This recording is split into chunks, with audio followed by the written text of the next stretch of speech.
Bonsoir à tous, bienvenue au Collège des Bernardins. Ce soir, dans le cadre d'un débat organisé en collaboration avec la Conférence Olivain qui est la doyenne des associations universitaires de France, nous allons parler d'éthique. Un terme tellement utilisé dans le monde politique, dans les milieux du marketing, mais aussi dans l'univers de la santé, que l'on finit par ne plus très bien savoir ce qu'il désigne.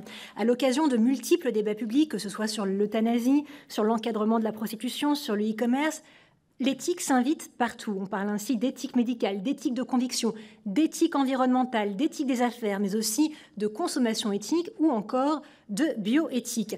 Alors, le recours excessif au mot éthique a-t-il usé l'essence même de cette notion? Est-elle toujours pertinente? Comment avoir foi en elle et ne pas y voir un ensemble de concepts abstraits pleins de promesses pas toujours concrétisés? Autant de questions auxquelles nous allons tenter de répondre avec nos 4 invités. Corinne Péduchon, tout d'abord, bonsoir. Bonsoir. Merci d'être avec nous ce soir. Vous êtes professeur agrégé de philosophie à l'Université de Besançon, spécialiste de philosophie morale et politique, et vous avez consacré une grande partie de vos recherches et de votre enseignement aux questions d'éthique appliquée, que ce soit l'éthique médicale, biomédicale, l'éthique animale, l'éthique environnementale. On aura l'occasion d'y revenir. Vous avez d'ailleurs été invité par la commission parlementaire pour la révision des lois bioéthiques, dont le rapport a été confié à Jean Leonetti, et vous avez publié tout récemment au Seuil ce livre, Les nourritures, qui est un traité de philosophie du corps politique. Alors, nous avons aussi le plaisir d'avoir avec nous ce soir Hervé Mariton. Bonsoir. Vous êtes député de la Drôme, ancien ministre de l'Outre-mer, maire de Cré. Vous êtes aussi fondateur du mouvement Droit au cœur. Et dans ce cadre, vous menez régulièrement une réflexion sur les débats de notre société, la façon de les aborder. Alors, je ne peux malheureusement pas montrer vos livres, je ne les ai pas entre les mains, mais on va les citer. Les derniers en date, Le bonheur regarde à droite, aux éditions du Cerf, et Transmettre pour construire, aux éditions Pygmalion. Nous parlerons donc d'éthique en politique, mais également d'éthique dans l'univers médical, puisque nous avons la chance de recevoir aussi Didier Sicard. Bonsoir. Bonsoir. Bonsoir. Vous êtes professeur de médecine à l'Université Paris-Descartes, ancien président du Comité consultatif national d'éthique. Vous avez été chef de service de médecine interne à l'hôpital Cochin. Et vous avez, vous aussi, écrit de très nombreux livres. Le dernier en date s'appelle L'alibi éthique, un titre éminemment éloquent. Nous aurons l'occasion d'y revenir. Je montre également à l'écran celui-ci, L'éthique médicale et la bioéthique, dont vous me disiez qu'il a été traduit en arabe aux éditions Que sais-je, et un autre livre aux origines de la médecine. Alors évidemment, on ne peut pas les montrer tous, toute votre œuvre à l'écran. Voilà deux des livres que l'on peut montrer parmi toute votre littérature. Et pour avoir une approche aussi globale que possible des questions relatives à l'éthique, nous entendrons aussi la voix de la sagesse chrétienne grâce à l'intervention du père Baudouin Roger. Bonsoir. Bonsoir. Vous êtes ancien élève dans une école d'ingénieurs, vous avez été ordonné prêtre à Paris en 2003 et vous êtes aujourd'hui co-directeur du département de recherche économie homme-société au Collège des Bernardins. Autant dire que vous connaissez bien ce lieu. Vous êtes aussi enseignant en morale sociale à la faculté Notre-Dame et au Centre Sèvres. Alors, pour poser un peu les termes de ce débat, je vous propose qu'on revienne sur la notion d'éthique dont je disais qu'on ne sait plus très bien ce qu'elle veut dire. Corinne Péduchon, quand on parle d'éthique, on pense souvent à une notion philosophique, puisque c'est l'une des 3 parties, arrêtez-moi si je me trompe, une des 3 parties de la philosophie avec la physique et la logique. En quelques mots, quelle est la définition philosophique de l'éthique ? Ah, s'il y en avait une seule, ce serait peut-être ou formidable ou au contraire un raté. En tout cas, l'éthique, d'abord, ce qu'on peut dire, c'est qu'on peut la distinguer déjà de la morale, puisque la morale plutôt fait référence aux habitudes, aux visions du monde, liées aux croyances de chacun et donc à des adhésions. Alors que l'éthique, me semble-t-il, insiste plus sur le problème, sur la manière de penser, sur les différentes approches de la morale, donc soit en s'interrogeant sur les conséquences de nos actions, soit en tenant à des principes qui guident l'action et sans laquelle celle-ci n'est pas juste, soit en réfléchissant aux traits moraux que l'on peut acquérir ou que l'on doit acquérir afin d'éviter la corruption, etc. Donc ça, c'est quand même déjà la première chose. Pour rebondir, pardon de vous interrompre sur ce que vous dites, c'est-à-dire qu'il y aurait une morale universelle et qu'en revanche, l'éthique serait moins universelle, mais davantage au cas par cas ? Ah bien non, parce que si la morale est plutôt liée aux conventions sociales, aux habitudes et aux visions du monde de chacun, alors, loin d'être universelle, elle est plutôt relative. Et l'éthique est plutôt en tant qu'outil méthodologiques pour approcher des problèmes, qu'ils soient relatifs à l'environnement, à la médecine, des dilemmes, c'est-à-dire des problèmes de choix difficiles entre des positions également intéressantes. C'est ça l'éthique, c'est comment arriver à prendre une décision là où justement on rencontre des difficultés pour choisir et où il y a des intérêts divergents, mais aussi presque des valeurs égales, et comment trancher. Et justement, la philosophie, puisque moi je parle à partir de cela, eh bien, a dégagé un certain nombre de méthodes, d'outils pour argumenter, mais aussi, je crois, c'est ce que je disais au départ, en insistant sur les problèmes, sur la méthode, c'est qu'il s'agit d'exercer son esprit critique afin justement de ne pas seulement adhérer aux choses, afin aussi de remettre en question parfois certaines intuitions morales qui, loin d'être justes, sont tout à fait l'intériorisation d'habitudes ou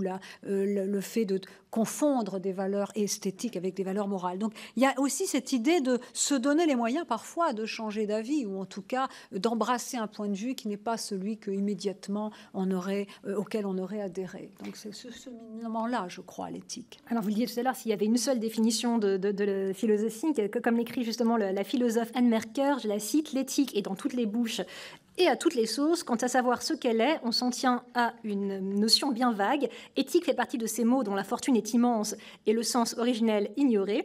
Didier Sicard, quelle est votre définition à vous de l'éthique ? Moi, j'en avais il y a 15 ou 20 ans, j'en ai moins en moins. Ce que je crois, c'est que pour revenir à ce que dit Corinne Pelluchon, c'est un outil méthodologique. Je crois que c'est très juste. C'est-à-dire que Claude Lurier disait: la morale, c'est la réponse avant la question. Et l'éthique, c'est la question sans la réponse. C'est-à-dire qu'au fond, l'éthique, c'est un souci. C'est un souci, non pas de l'éthique, c'est un souci de l'autre. Et la pire des choses, c'est de se revêtir d'éthique. À la limite, se revêtir d'éthique n'est pas éthique. Si on pouvait vraiment rassembler en une seule formule. Et quand je me souviens d'un médecin dans un colloque disant « Ah, moi, mon comportement est éthique », c'était le seul dont il fallait fuir. Parce que, au fond, affirmer qu'on est éthique ne l'est pas, n'est pas justement éthique.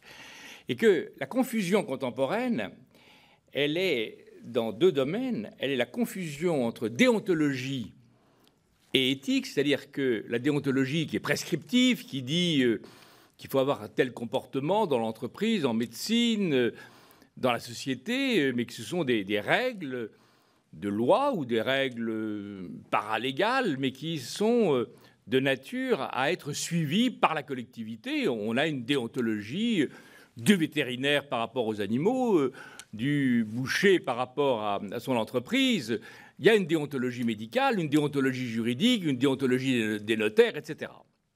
En revanche, l'éthique, elle est un creusement, elle est une interrogation, elle est un questionnement. Elle est, au fond, de s'interroger. Elle est là, c'est un peu comme une charrue qui passe son temps à soulever des questions que, naturellement, on ne se poserait pas. Et donc, ça peut être la pire et en même temps la meilleure des choses. La pire des choses, quand c'est un outil marketing, je me souviens, il y a quelques jours, un groupe m'a demandé de participer à un comité d'éthique. Et quand je me suis rendu compte que cette proposition renfermait le fait d'aller chercher des fonds et moi, j'étais à ce moment-là utilisé comme une sorte d'étiquette, effectivement, de marionnette à la promotion d'un fonds, je trouve que c'est catastrophique. En revanche, quand la médecine, dans les années 80-90, et c'est très étrange, a redécouvert que l'éthique avait une fonction d'interrogation sur ce métier. Et que, je me souviens très très bien, étant un vieux médecin des années 60-70, où, en particulier à propos de la fin de vie, où le moindre interne s'autorisait à injecter un produit létal sous prétexte que la personne était un peu âgée, un peu malade, et par conséquent, il n'y avait pas d'interrogation. Et que le fait, à partir des pays anglo-saxons, l'Amérique, les Anglais, il y a eu cette interrogation qui brutalement a fait réfléchir la médecine sur elle-même, sur, au fond, la faiblesse de ses comportements, sur l'absence d'interrogation sur ses comportements, a changé radicalement. Alors, le danger, c'est qu'à à partir du moment où il y a un changement radical, que ce changement aboutisse à un effet d'annonce. Alors là, on tombe dans la négation même de l'éthique. Hervé Mariton, Didier Sicard disait à l'instant que se revêtir d'éthique n'est pas éthique. Il disait aussi qu'il avait une idée il y a 15-20 ans, mais que c'était de ce qu'était l'éthique, que c'est de moins en moins clair. Est-ce que vous avez le sentiment, justement, qu'à travers un emploi abusif du terme éthique, on a vidé la notion d'éthique de son sens? Est-ce que vous partagez cette idée? Il y a manifestement plusieurs sens dans l'usage commun, et au-delà de la définition philosophique, à laquelle il faut toujours réfléchir, il est aussi important de prendre en compte l'usage commun du mot. Le questionnement, assurément, je fais cependant l'observation à M. Sicard, qu'au-delà du questionnement, parfois il y a des lois, et que les lois définissent un cadre, que ce soit les lois de bioéthique, les lois sur la fin de vie. Donc au fond, aussi important soit le questionnement, on nous demande et nous adoptons un certain nombre de décisions et d'éléments de cadre sur un des sens du mot éthique. Lorsque il a été dit aussi par M. Sicard combien se revêtir d'éthique était en quelque sorte le contraire de l'éthique, je suis d'accord avec ce point. Et pour prendre un exemple sur une revendication assez souvent exprimée au monde politique, qui est celui de l'exemplarité. Hier encore, dans une réunion publique à Cherbourg, vient à un moment la question de l'exemplarité de l'homme politique sur sa pratique ou sur ce qu'il est. Qui suis-je? Qui est celui pour se dire exemplaire? Le fait même de se dire exemplaire détruit les choses. Modeste je suis et je m'en flatte, et il n'y a plus de modestie. Et donc je pense que là-dessus, il faut faire extrêmement attention, et que il y a de la part de nos concitoyens, en particulier dans des périodes de tension, une exigence très forte, mais à laquelle il faut savoir répondre en questionnement. Quand on me parle d'exemplarité, je dis, pour moi ou pour d'autres, que je ne sais pas exactement ce que cela peut être. C'est une tension permanente pour essayer d'être décent, mais ça n'est pas une affirmation péremptoire d'un principe fixe qui serait celui de l'exemplarité. Ensuite, je crois que la question de l'éthique est en réalité centrale, parce que la manière de faire de la politique est tout à fait essentielle.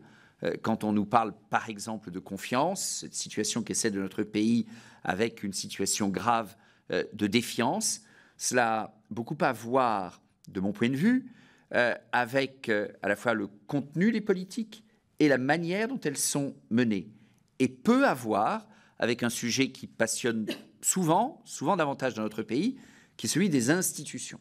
Quand on nous dit on a besoin, au fond, pour rétablir la confiance, de changer l'architecture. Le changement d'architecture est confortable, il dispense d'une réflexion sur l'éthique. Or, je pense que la manière de faire, la praxis politique, est beaucoup plus importante, et que, par ailleurs, le contenu de ce qu'on y met, c'est peut-être un peu moins une question d'éthique, mais l'exigence sur le contenu, le respect du contenu, l'aller-retour entre la praxis et le contenu sont essentiels. Je pense que c'est la deuxième dimension. Et le confort de l'architecture nous éloigne, de mon point de vue, à la fois de l'éthique et du résultat. Père Baudouin-Roger, je voudrais justement m'inscrire dans la distinction qui a été proposée entre éthique, qui serait du côté de la question, morale du côté de la réponse. Et il me semble que, de mon point de vue et d'un point de vue chrétien, il faut bien sûr distinguer ces deux dimensions, mais surtout pas les opposer ni les séparer totalement. Je vais m'appuyer sur l'évangile de ce jour, où les pharisiens et les scribes demandent à Jésus, est-il permis, oui ou non, de payer l'impôt à César? Et vous voyez que les scribes et les pharisiens, ils s'inscrivent dans ce que vous appelez une démarche morale. Ils cherchent une réponse. Et vous connaissez la réponse de Jésus, qui ne leur répond pas et qui les nourrit leur questionnement en leur envoyant cette pièce entre les mains.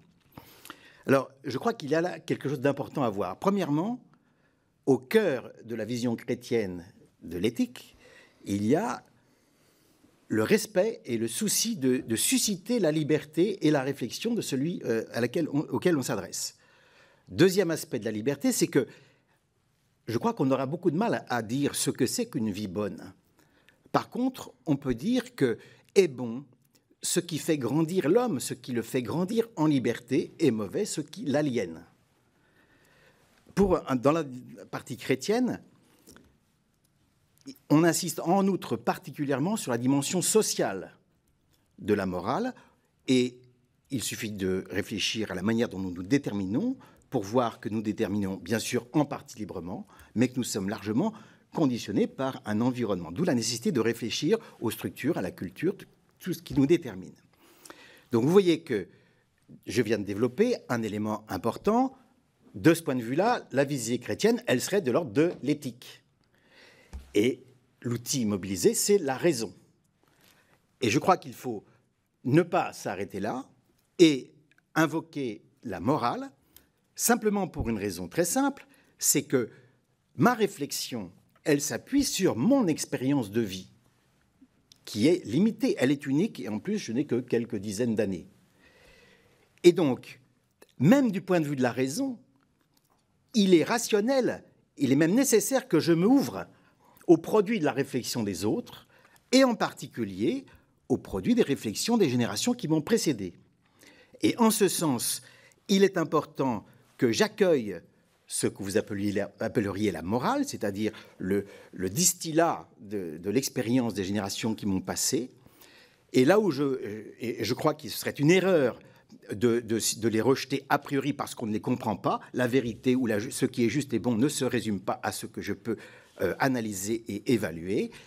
Par contre, et je crois que ça c'est très important, et là je reviens à l'éthique, c'est qu'il n'est pas juste, d'un point de vue humain, d'endosser une norme sans la questionner.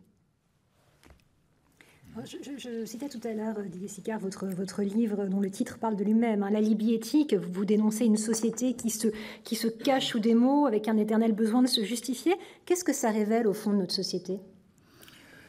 Un besoin de totem, un besoin de repères, de balises. Martin, vous parliez tout à l'heure des lois de bioéthique. Les lois de bioéthique, elles portent en elles-mêmes, on est, je crois, le seul pays au monde à avoir des lois de bioéthique. C'est très bien, j'approuve tout à fait. Mais est-ce que c'est de l'éthique ? Moi, je suis un peu... c'est déontologique, c'est prescriptif, c'est légal. La greffe d'organes, les conditions de naissance... il y a toute une prescription pour que la société se retrouve avec des normes communes auxquelles j'adhère totalement. Le problème, c'est que la réflexion éthique, elle commence à partir de l'application de ces lois dites de bioéthique. Mais je pense qu'il y a une confusion un peu sémantique, comme si elles enfermaient en elles-mêmes un rapport à l'autre presque philosophique. Une loi n'est pas... Elle est effectivement... Le droit, c'est destiné à ce que la vie en société soit acceptable. Mais l'éthique est beaucoup plus interrogative sur le souci de l'autre.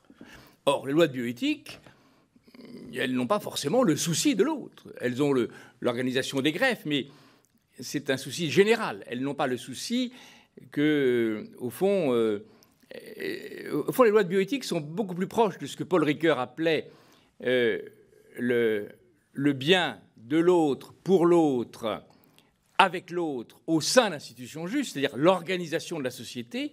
Mais l'éthique vraie, et je pense, est une interrogation inquiète et non pas d'étiquette. L'inquiétude au centre même de cette réflexion, est-ce que ce que je fais, ce n'est pas pour moi, c'est pour l'autre ? Et est-ce que l'intérêt de l'autre, quand Paul Ricoeur dit aussi que la liberté de l'autre soit, précède ma liberté. Et donc, l'éthique, c'est pour ça que je disais que je sais de moins en moins ce que c'est, parce que ce n'est pas enfermé ni dans un code, ni dans une charte. C'est une sorte de façon d'appréhender le monde dans un souci concret de l'autre. Oui, mais je réagis là-dessus parce que je pense qu'il y a quelque chose de très important sur le rapport à la loi. Et il me semble que nous avons tendance à avoir un rapport un peu idolâtrique à la loi. Et finalement, à demander à la loi de dire ce qu'il faut que nous fassions, un peu comme nos pharisiens et nos scribes. Or, la loi, elle doit aiguiser la raison, l'orienter, mais elle doit davantage mettre en place des éléments procéduraux, suscitant et encadrant la réflexion commune, et c'est bien ce qui a été fait dans les lois de bioéthique, plutôt que de prescrire des actes précis ou d'interdire des actes précis, ce qui est beaucoup plus dangereux et qui surtout n'honore pas la liberté de l'homme. Corinne Pelluchon, que peut la philosophie aujourd'hui par rapport à ces questions qui nous animent, qui sont aussi des défis d'ailleurs? Alors, deux choses, je dirais, pour vous répondre. La première, c'est que les champs de l'éthique appliquée, on a parlé de la médecine, des pratiques médicales, des avancées technologiques, on peut parler aussi de la crise environnementale, on peut parler aussi du rapport aux animaux. Tous ces champs-là sont permettent de tester les théories et de voir à quel point les catégories sont souvent manque de finesse. Donc ce sont vraiment des laboratoires pour la pensée et précisément pour permettre pour nous donner les moyens d'avoir des décisions plus fines, moins caricaturales, qui ne reposent pas sur des oppositions binaires, conservatistes, progressistes, etc. Mais je dirais que ce que peut la philosophie fondamentalement, et ça va reprendre ce qu'a dit Didier Sicard, c'est l'idée que l'éthique n'est pas seulement cet outil-là méthodologique, ni ces champs de défis pour la pensée et l'action. L'éthique, c'est aussi la dimension de mon rapport à autrui. C'est-à-dire que cela questionne en profondeur ce que je suis, qui suis-je et la place que j'accorde aux autres êtres, humains et non humains, présents et futurs. Donc c'est la subjectivité qui est concernée. Et je crois que ce que peut la philosophie par rapport aux autres discours, la philosophie qui conserve ce rapport à l'argumentation, eh bien ce qu'elle peut, c'est ne pas se situer seulement sur le plan des valeurs, non pas les refuser, mais ne pas se situer sur le plan des valeurs, lesquelles sont des subjectivations, lesquelles sont à moi ou à toi sont des adhésions précieuses, on ne peut pas vivre sans, cela a été dit, et qui sont souvent des sources de la morale au pluriel. Mais je crois, c'est quoi la philosophie? Eh bien, c'est une réflexion, une description, prenons Ricoeur, Lévinas ou ces grands philosophes français qui décrivent l'humain, l'existence, en prenant appui sur la matérialité de l'existence, sur le corps, la vulnérabilité, sur le fait de vivre de choses, la dimension de plaisir aussi, la mort, et toutes ces questions-là, eh bien, quand on les décrit par la voie de la philosophie, on arrive finalement à rafraîchir le sens qu'on attribue d'ordinaire aux mots éthique et justice. Et l'éthique, loin d'être seulement une discipline normative disant le bien, le mal, le juste, l'injuste, devient la dimension de mon rapport à autrui chez Lévinas, c'est-à-dire aussi la place que j'accorde aux autres êtres dans mon existence, puisque c'est l'existence de l'autre et pas seulement sa liberté qui me met en question. Et donc là, on a une réflexion justement qui est concerné par l'éthique? Est-ce que c'est seulement les humains? Est-ce que l'éthique, c'est le domaine de ma responsabilité, pas seulement des obligations professionnelles ou des obligations réglementées par le droit, où on est dans une dimension de réciprocité? Dans l'éthique, on n'est pas toujours dans le donnant-donnant, dans la réciprocité. On est bien souvent dans des relations d'asymétrie avec des gens plus vulnérables ou avec des gens qui ne vont pas nous donner ce que nous donnons nous. Donc du coup, voilà. Et je crois que ce que peut la philosophie, c'est donc penser des catégories, des notions qui rafraîchissent, je crois, le sens de la condition humaine, avec une dimension universalisante. Je ne dis pas universel, puisque l'universalisme absolu est tout à fait est une erreur. Enfin, ça n'existe pas. C'est toujours un universel en contexte. C'est-à-dire que si, par exemple, on pense le corps, nous sommes tous, quelles que soient nos cultures mortelles, nous sommes tous nés de quelqu'un, nous avons ce trouble de plusieurs existences derrière la nôtre. Il y a de l'universel. Nous mangeons tous. Il y a là des choses qui peuvent servir de point de départ pour une réflexion philosophique, mais ce qu'on en sortira, eh bien, peut être interprété par chaque culture en fonction de ses coutumes, de ce que Ricoeur appelait l'herméneutique, c'est-à-dire que c'est un universel en contexte. Mais je crois que c'est ça que peut la philosophie. Un discours qui ne se situe pas au plan des valeurs, sans pour autant critiquer les valeurs, mais qui ne se situe pas à ce plan-là et qui, d'une part, permet de donner des outils méthodologiques pour comprendre la complexité des problèmes auxquels nous sommes confrontés, mais aussi mais aussi se situer à un niveau qui ouvre un imaginaire, comme disait Castoriadis, c'est-à-dire qui justement rafraîchit les significations d'ordinaire attribuées à la condition humaine, à l'éthique, à la justice, et tout ça de manière à la fois ambitieuse, universalisante, mais aussi ouverte à la pluralité des interprétations. Hervé Mariton, je demandais à l'instant à Corinne Pelluchon que peut la philosophie sur ces défis qu'on évoque ce soir. En toute logique, j'ai envie de vous demander que peut le politique ? Le politique est au service des autres en étant exigeant sur lui-même. Et ce que j'entendais tout à l'heure, en particulier quand Didier Sicard évoquait cette idée que la liberté de l'autre devait précéder la sienne propre, m'interpelle sur le risque qu'il peut y avoir à se cacher derrière l'autre. Le don de soi absolu à l'autre peut aboutir à un effet assez paradoxal qui est au fond de s'interroger assez peu sur sa pratique propre. Ça peut conduire à l'exaltation la plus grande des comportements personnels. Et donc penser à soi, avoir une exigence sur soi, réfléchir à sa propre liberté, à son propre comportement, me paraît tout à fait essentiel. Je ne suis pas sûr que ce soit le plus fréquent dans l'action politique ou dans la réussite politique, parce que certains vous diront que l'homme politique par construction ne doit être ni humble ni hésitant. Pour solliciter le père Roger, Valéry Giscard d'Estaing, récemment interrogé sur le fait qu'il y eut si peu d'ingénieurs en politique, répondait de cette manière-là. L'ingénieur est quelqu'un qui doit avoir une certaine humilité et qui doit douter. En politique, il ne faut pas trop.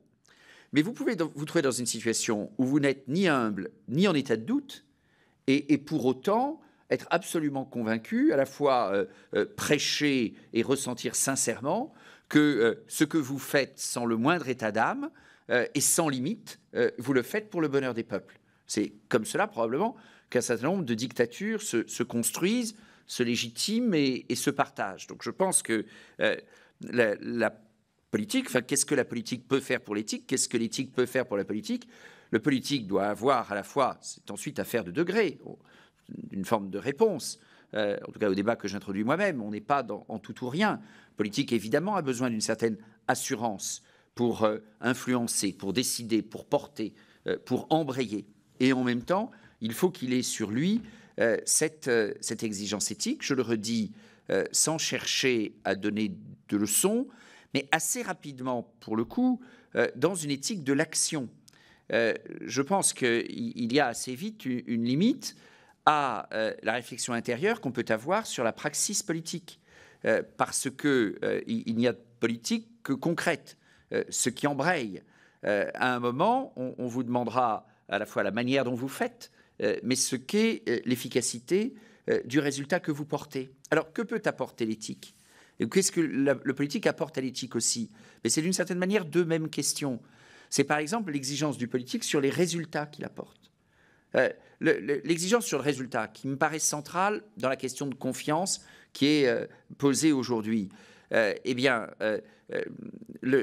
L'exigence de résultat, au fond, oblige à une éthique, et l'éthique amène aussi à se poser cette question du résultat pour ne pas être en auto-évaluation permanente. Je pense au fond que l'éthique peut apporter aux politiques à la fois ce qu'il faut de fragilité et de détermination. Si la bonne conscience fonctionne toute seule, ou si elle fonctionne uniquement pour les autres ou au nom des autres, ça peut mener au pire totalitarisme. Inversement, il n'y a pas de politique auto-centrée. Enfin, ça n'est plus de la politique. Et ça n'aboutit à rien, ça ne conduit à rien. Donc il faut trouver cet aller-retour de l'un et de l'autre. Vous parliez à l'instant d'exigence éthique, vous parliez tout à l'heure d'exemplarité. Alors, quelque part, il faut quand même reconnaître que cette exemplarité, cette exigence éthique, vous l'avez dit vous-même, elle n'est pas franchement toujours généralisée en politique, et c'est un euphémisme. Comment faire finalement pour disséminer davantage cette exigence? Vous disiez tout à l'heure, Didier Sicard, que plus on en parle, plus c'est louche, d'ailleurs. Alors, comme la bonne conscience ne fonctionne pas toujours toute seule, comment faire? Est-ce qu'il faut un enseignement de l'éthique ou justement il ne faut pas l'enseigner au prétexte que quand on parle d'éthique, on est plus si éthique? Comment est-ce que vous voyez les choses et notamment dans les facs de médecine, est-ce que vous avez le sentiment que ces notions sont suffisamment répandues? Malheureusement, pas du tout. Il n'y a pas de... Les étudiants en médecine ne sont pas formés à la réflexion et c'est extrêmement grave parce que d'autres pays ont pris le problème en main, réellement. On formé les étudiants en Angleterre. Ce qu'on a vu tout à l'heure, le débat d'étudiants, il est quotidien dans les universités américaines anglaises. C'est-à-dire qu'on habitue les médecins, les juristes, les futurs avocats à manier l'éthique de responsabilité, de conviction, écouter l'autre et ne pas recevoir un enseignement ex cathedra comme ça qui va faire l'objet d'un examen, on va cocher des croix. Et donc je crois que l'interrogation, elle est au cœur même de ce métier et que effectivement, il y a pas mal de médecins aussi qui sont hommes politiques, peut-être moins qu'avant, mais au XIXe siècle, c'était le métier presque prioritaire. Et donc, on pourrait imaginer que, justement, les médecins habitués au doute, à l'inquiétude, devraient être des hommes politiques différents. Et ils ne sont pas différents, quelquefois. Ils oublient, au fond, leur éthique personnelle. Qu'est-ce que vous prenez pour faire bouger les lignes, justement? Et faire bouger les lignes, ça veut dire que l'éthique, elle est insolente. Et que toute société ne supporte pas que les lignes bougent. On le voit très bien. En France, c'est un pays qui est très figé et qui supporte mal que des décisions qui peuvent avoir des conséquences soient prises. Il y a une espèce de peur. Et donc, l'éthique, pour les étudiants, c'est comme si l'université leur déléguait, au fond, une critique de l'enseignement qu'ils reçoivent. Or, donner des pavés aux étudiants pour qu'ils les jettent à la tête de l'université n'est pas souhaitable non plus. Mais en même temps, l'idée qu'un corpus universitaire est destiné à former définitivement les étudiants, alors même que le monde a complètement bougé autour d'eux, je ne parle pas d'Internet, mais il y a manifestement un problème d'appropriation par les étudiants de leur futur métier. Et je pense que l'éthique, ce n'est pas des cours sur Aristote, l'éthique à Nicomaque, ou sur Kant, ou sur Spinoza, ou sur Ricoeur, ou sur Lévinas, c'est comment, au fond, réfléchir sur leur métier qui est, par essence, un métier d'altérité. Parce que si c'est un métier qui se regarde de façon autiste, qui est fasciné par sa propre performance, fasciné par ses réussites, fasciné par l'aura qui entoure le chirurgien du cœur ou le robot, eh bien, manifestement, ça va aller très très mal. C'est-à-dire que ce métier de médecin devrait être totalement refondé. Et je ne suis pas démagogique en disant ça, ça me paraît être de l'ordre de l'évidence. Et sur la mission sur la fin de vie, j'ai été assez bouleversé dans les échanges que j'ai pu avoir avec une société qui demande aux médecins l'impossible, peut-être, c'est-à-dire d'être en même temps les agents d'une guérison, d'une rééducation, etc., et en même temps d'un accompagnant, d'être accompagnateur.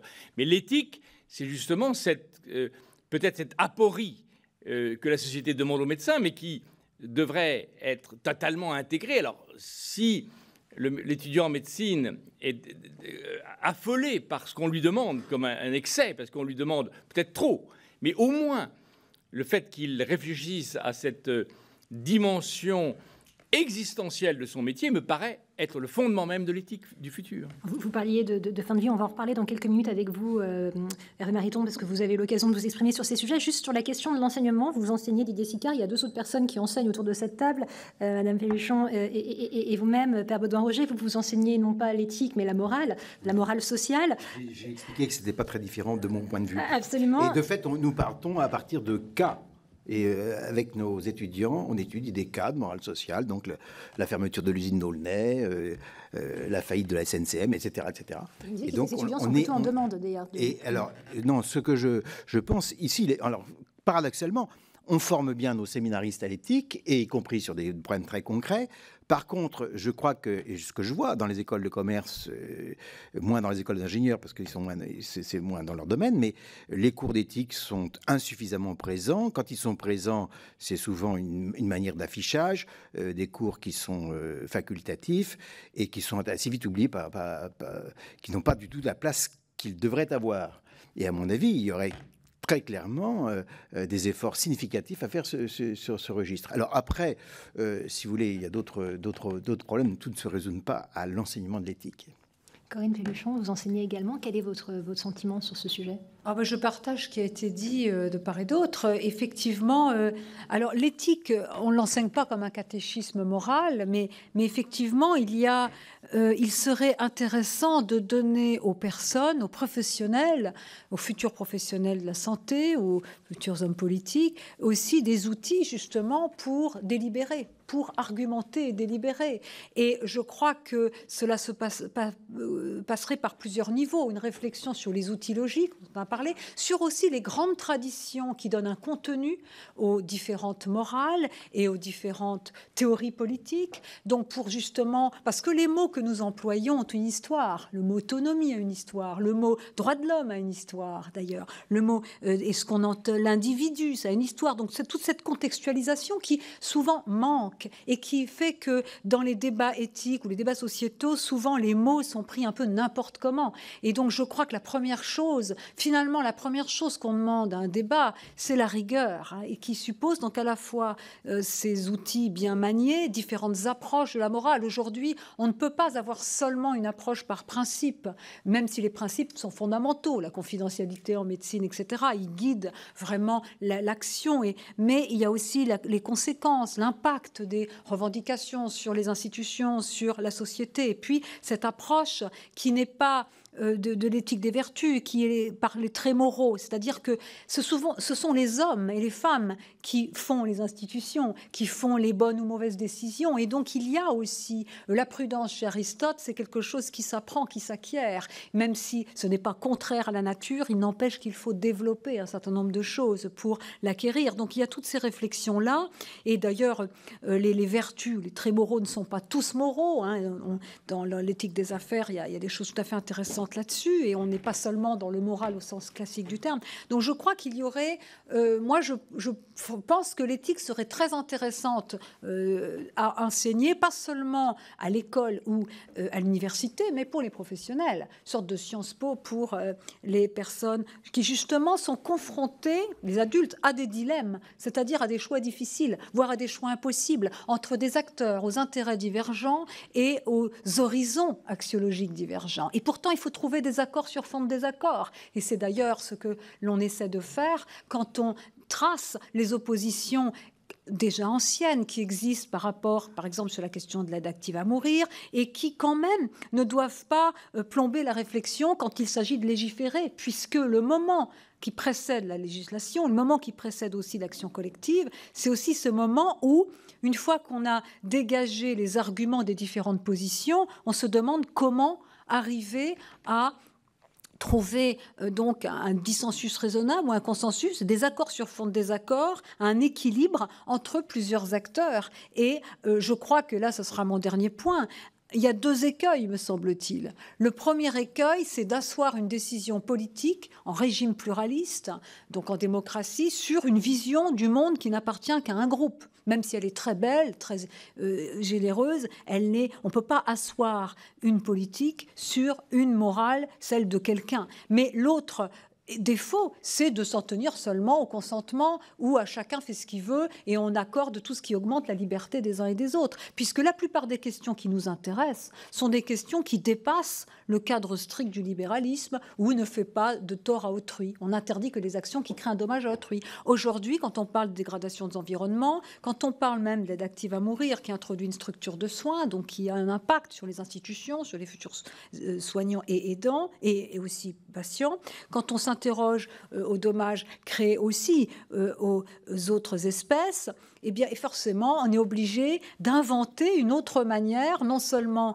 de penser le bien commun, de l'instituer, mais ça veut dire qu'il est a posteriori, et aussi, peut-être aussi, de relier la morale et le droit, puisque chaque société s'appuie dans la manière dont elle va configurer le bien, le mal, le juste. Elle s'appuie sur ces traditions. Effectivement, il y a ce rapport-là. Mais je crois que l'écueil, c'est une morale surplombante que d'aucuns appellent universelle et qui n'est que une manière d'imposer un point de vue. Et ça, c'est violent. Mais l'autre écueil, c'est finalement un libéralisme libertaire qui ne permet pas d'instituer le bien commun ni d'éviter des choses assez... La question, c'est de savoir ce que nous voulons faire et ce que nous voulons être. Donc là, il y a vraiment... Et je crois que... Donc on voit qu'on n'est pas seulement dans l'éthique comme jeu à deux, on est dans une réflexion qui engage des méthodes de délibération. Qui engage des politiques. Justement, vous avez parlé de dilemmes à résoudre, de la façon de légiférer. Comment est-ce qu'on arbitre, Hervé Mariton? On arbitre en conscience. À la fois autour de ce que l'on vient d'entendre et de la question sur l'enseignement de l'éthique, je pense qu'il y a peut-être un écueil. Je ne suis pas philosophe, donc je suis prudent dans mes mots et mes concepts, mais c'est de mettre l'éthique partout, de tout mettre dans l'éthique. Alors, je vois bien le danger de l'enseignement de l'éthique qui peut être une sorte de greenwashing appliqué à la morale. Et puis, donc au fond, quelque chose de trop partiel et instrumental, instrumenté, mais l'inconvénient symétrique, en quelque sorte, qui serait celui de tout mettre là-dedans. Je pense que, tout à l'heure, il y avait un débat entre l'éthique, la loi. Je pense qu'il y a une question de culture. Et la question d'éthique que vous posez, mais aussi sur ce qui doit éclairer la manière de faire la loi, c'est en bonne part une question de culture, de décence, de questions assez simples, alors qui probablement, mises ensemble, sont une démarche éthique. Peut-être la question de la démarche éthique, de l'interrogation éthique, du doute éthique, davantage que la certitude et qu'un catalogue. Mais je listais un certain nombre de questions, évidemment, qui font partie dans la vie, mais dans la responsabilité du législateur aussi. La question de l'attention à la réversibilité, à l'irréversibilité, la précaution, la prudence, une forme de parcimonie qui font partie, je pense, de l'exigence éthique qu'on doit avoir sur soi-même et pour les autres. Mais il y a une politesse, il y a une manière d'être, la logique aussi, l'exigence logique sur soi-même avec les autres, être capable de savoir ce qu'on raisonne, être capable de rendre compte de son raisonnement et de son choix à d'autres, ce qui est dissible, ce qui ne le serait pas, l'ouverture, le respect, l'humilité, enfin un certain nombre d'éléments, avec cette grande difficulté évidemment, c'est qu'au bout du compte, en tout cas dans mes mots à moi et ma compréhension, on finirait par tout mettre dans l'éthique. Mais sans doute est-ce un champ tout à fait considérable. Au fond, quand on est député et que l'on vote une loi, par exemple autour du champ qu'on peut considérer comme étant celui très proche de l'éthique, les lois de bioéthique, les lois sur la fin de vie, mais on peut tout à fait se poser des questions éthiques sur d'autres textes de loi qui ne sont pas avec ce projecteur et qui pour autant posent des questions d'éthique. Notamment les questions liées au numérique sur lesquelles vous avez beaucoup travaillé. Bien sûr aussi. J'avais en effet travaillé sur l'éthique du numérique, mais c'est la question de la liberté. À cet égard, la liberté de l'élu, la liberté individuelle de l'élu. Ça peut avoir, pour le coup, avec des questions institutionnelles, les modes de scrutin, des choses de ce type, c'est tout à fait essentiel. La conscience que l'on a de ce que l'on fait, donc la liberté, et en même temps le fait que ce soit dissible, la dissibilité, si on utilise ce mot. Donc je suis libre de prendre ma décision, mais je l'ai établie sur une cohérence.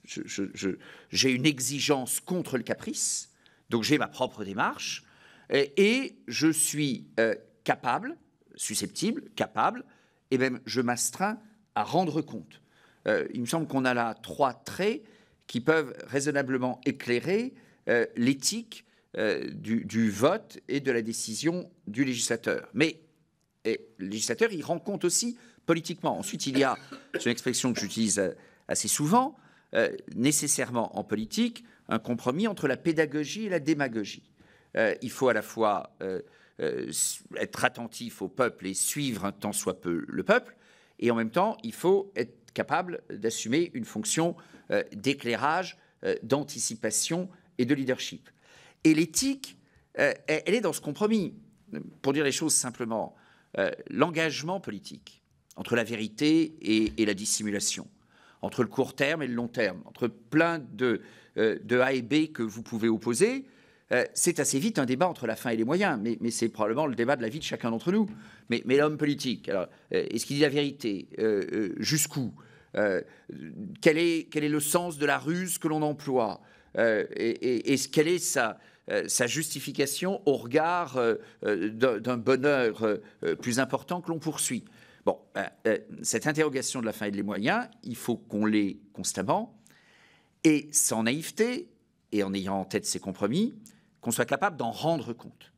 Donc c'est non à la transparence absolue, c'est non à la naïveté et à la sainteté prétendue, enfin, nous ne sommes pas des saints, c'est non à l'exemplarité, pour autant qu'on soit dans des conditions raisonnables de rendre compte. Pardon de vous interrompre, mais c'est ce que vous expliquez n'est pas propre juste à la politique. C'est le cas dans le monde de l'entreprise. On parle souvent de charte éthique pour les entreprises. Est-ce que c'est pas là, Père Baudouin-Roger, vous qui connaissez bien le monde de l'entreprise, est-ce que c'est pas là un moyen d'utiliser le terme finalement pour se donner bonne conscience, quitte à finalement ne plus jamais y avoir recours ensuite? D'abord, c'est vrai que l'éthique est de plus en plus présente. On en parle, disons, de manière plus fréquente, et on peut s'en réjouir parce que si on en parle dans les entreprises, ça veut dire que les chefs d'entreprise ont perçu que c'était nécessaire d'en parler parce que ce soit leurs salariés ou leurs clients, il y a une demande de sens, une demande de cohérence auquel ils cherchent à répondre. Et donc, c'est fondamentalement positif.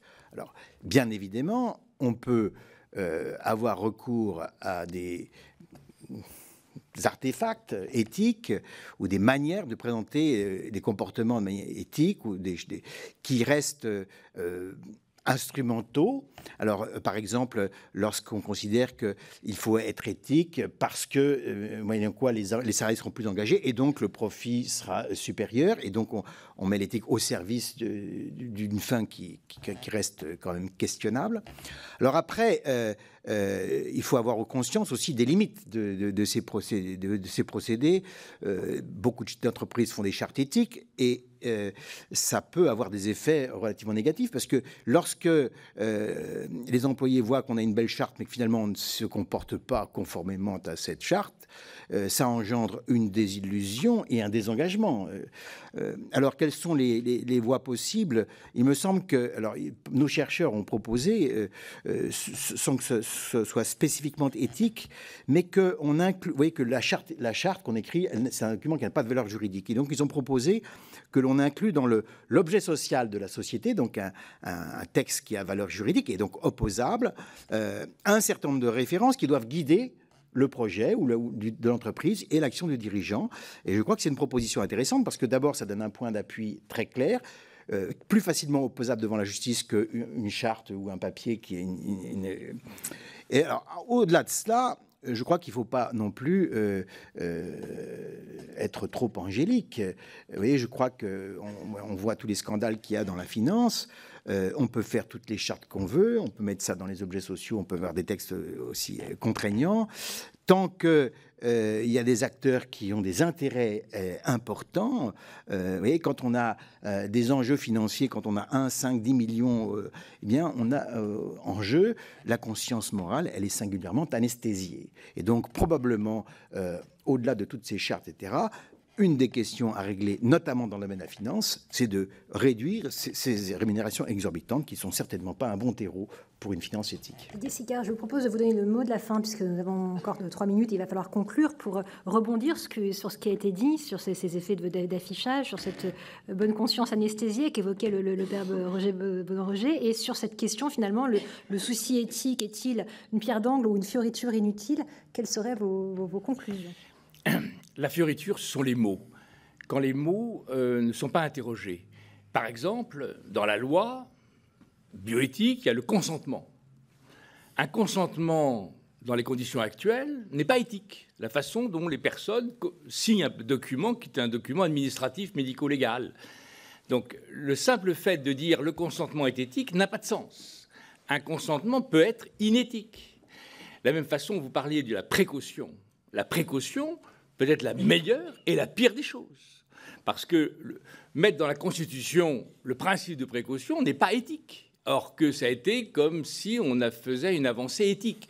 Le principe de précaution, pour le climat, c'est très bien, mais la façon d'y arriver peut servir des intérêts qui sont cachés derrière la visibilité du principe de précaution. Et il y a des lois qui peuvent être interrogées sur le plan éthique. La loi n'enferme pas l'éthique et qu'il faut laisser à l'éthique le soin, éventuellement, d'interroger la loi. Je me souviens qu'une loi votée en 2008 demandant à ce que les migrants, pour leurs enfants, puissent avoir un dépistage génétique prouvant leur filiation, nous a paru le comble de ce qui était vraiment inéthique. C'est-à-dire qu'en France, on interdit aux Français d'avoir une identification génétique de leur filiation et on va appliquer ça aux migrants. Donc ça me paraît être exactement une loi, d'ailleurs, qui a disparu dans les oubliettes, mais on s'aperçoit que, au fond, l'éthique, elle est là comme une vigilance, non pas qui s'approprie le bien et le mal, mais qui interroge sans cesse le fonctionnement d'une société. Merci pour cette conclusion. Merci à tous les cas d'avoir participé à ce débat. Je rappelle donc les livres qu'on a présentés: Aux origines de la médecine, Didier Sicard, L'éthique médicale et la bioéthique, et puis surtout, très en lien avec le sujet de ce soir, l'alibi éthique, que vous n'avez pas pu apporter. Mais qui est épuisé. Qui est épuisé, voilà, donc vous pourrez lire dans toutes les bonnes bibliothèques. Mais non, justement, vous savez, les éditeurs ne font plus actuellement l'effort de rééditer. Il manque d'éthique, alors. Une partie de la vérité. Probablement. Hervé Mariton, vos livres Le bonheur regarde à droite et Transmettre pour construire, et Corinne Pelluchon, Les nourritures, donc votre tout dernier livre.